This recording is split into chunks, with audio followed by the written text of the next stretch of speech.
ወደ ጦርነት ልንገባ እንችላለን አሉ ጀነራል ታደሰ ወረደ። ተፈናቃዮች ካልተመለሱ ጦርነት ሊከሰት ይችላል ሲሉ ጀነራል ታደሰ ወረደ ተናግረዋል።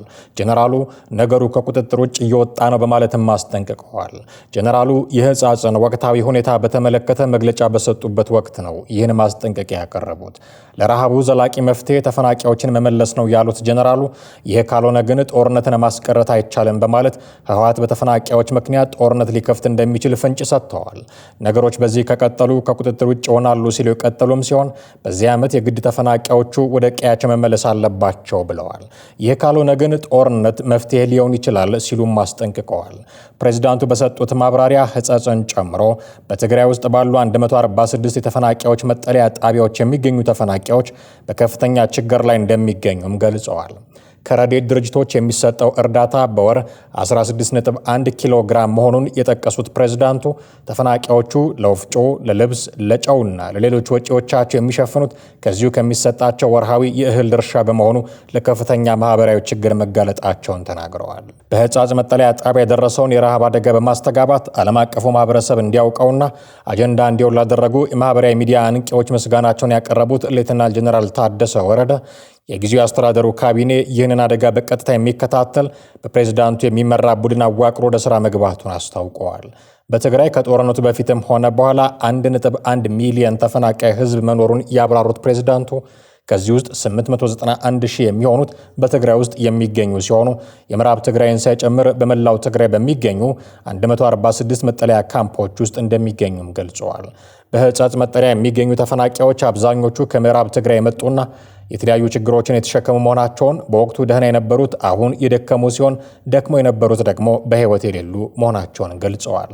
አሁን በህጻጽ በጎላ ሁኔታ የወጣው ችግር ቀደም ብሎ የሚታወቅ እንደነበረና መንግስትም ችግሩን ለመፍታት ሲሞክር መቆየቱን ነገር ግን የተደረገው ጥረት በቂ እንዳልነበረ ፕሬዝዳንት ታደሰ ወረደ አብራርተዋል።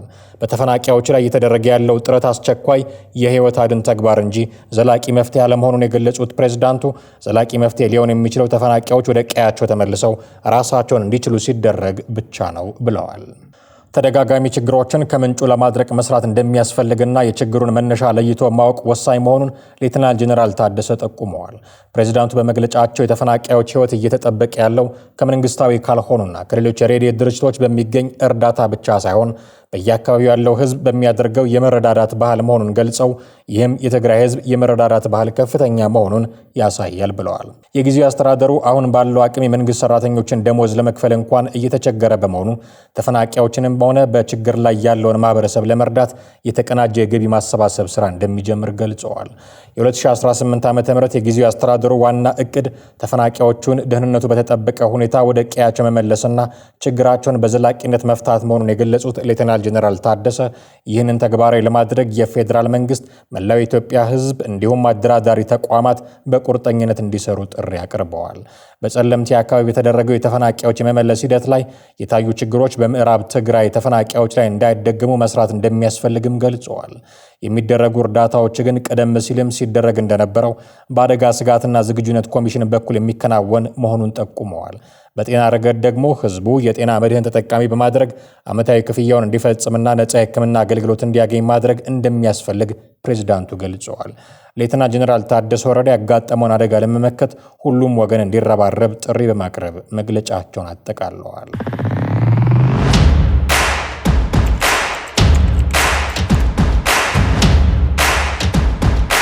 ፓስተሩ ይቅርታ ጠየቀ።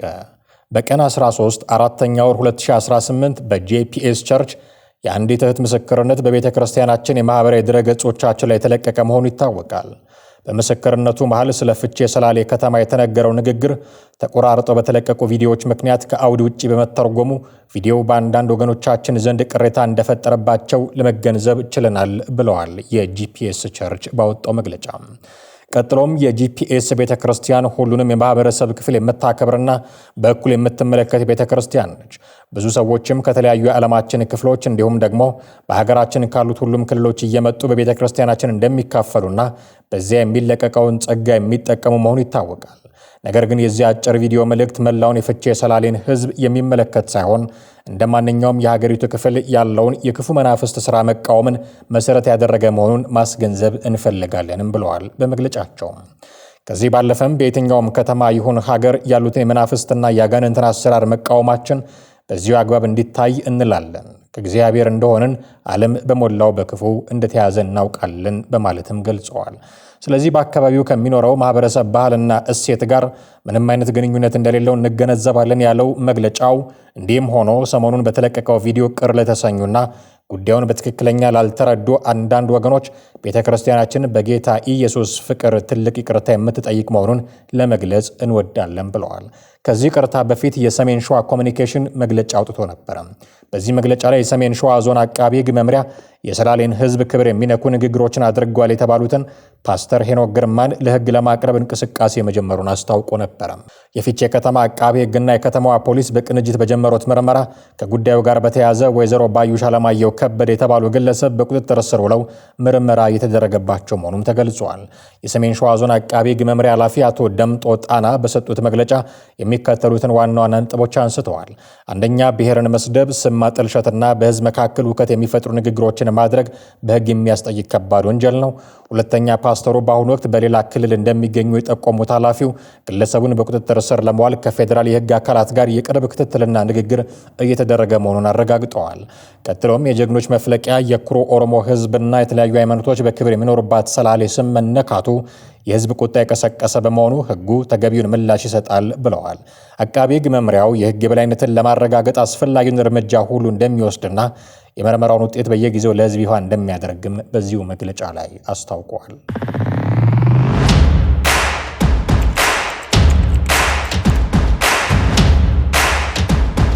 በኤርትራ መንግስት እየደረሰብን ላለው መጠነ ሰፊ የህዝባዊ መብቶችና የዘር ማጥፋት ወንጀል ላቀረብነው ክስ ምላሽ እየተጠባበቅን ነው አለ የቀይ ባህር አፋር ዴሞክራሲያዊ ድርጅት። በኤርትራ መንግስት እየደረሰብን ላለው መጠነ ሰፊ የሰብአዊ መብቶችና የዘር ማጥፋት ወንጀል በተመለከተ ለአፍሪካ የሰብአዊና የህዝቦች መብቶች ኮሚሽን ላቀረብነው ክስ ምላሽ እየተጠባበቅን ነው ሲል የቀይ ባህር አፋር ዴሞክራሲያዊ ድርጅት ገልጿል። የቀይ ባህር አፋር ዴሞክራሲያዊ ድርጅት በኤርትራ መንግስት አገዛዝ ደረሰብን ያለውን መጠነ ሰፊ የሰብአዊ መብቶች ጥሰትና የዘር ማጥፋት ዘመቻ አስመልክቶ ጋዜጣዊ መግለጫ ሰጥቷል። ጋምቢያ ባንጁል የአፍሪካ የሰብአዊና የህዝቦች መብቶች ኮሚሽን የቀይ ባህር አፋር ዴሞክራሲያዊ ድርጅት ላቀረበው ክስ የኤርትራ መንግስት ምላሽ እንዲሰጥ ክሱን መላኩንም አድንቋል። በኤርትራ መንግስት ላይ የቀረቡትን ጉልህ የሰብአዊ መብት ጥሰቶች ክስ ተቀብሎ በመዝገብ ቁጥር 868/25 መመዝገቡን የክሱ ፍሬ ነገርና ይዘት ተቀባይነት ያለው መሆኑን እውቅና በመስጠት የኤርትራ መንግስት እንዲመልስ ክሱን መላኩን ኮሚሽኑ ማስታወቁንም ገልጿል።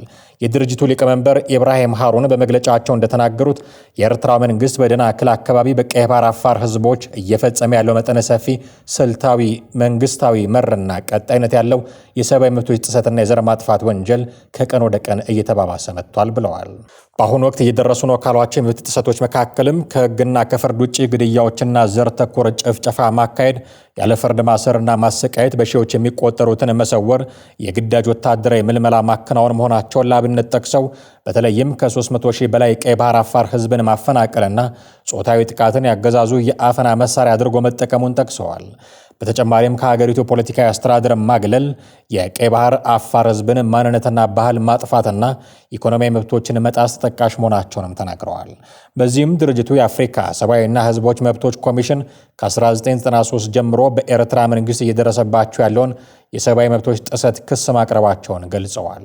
እንደ አውሮፓውያኑ አቆጣጠር ጁን 4 ቀን 2025 በ122 ገጽ የተደራጀ ክስ ማስገባታቸውን ጠቁመው ኮሚሽኑ የኤርትራ መንግስት በ60 ቀናት ውስጥ ምላሽ እንዲሰጥ ክሱን መላኩን እንደገለጸላቸው ጠቁመዋል።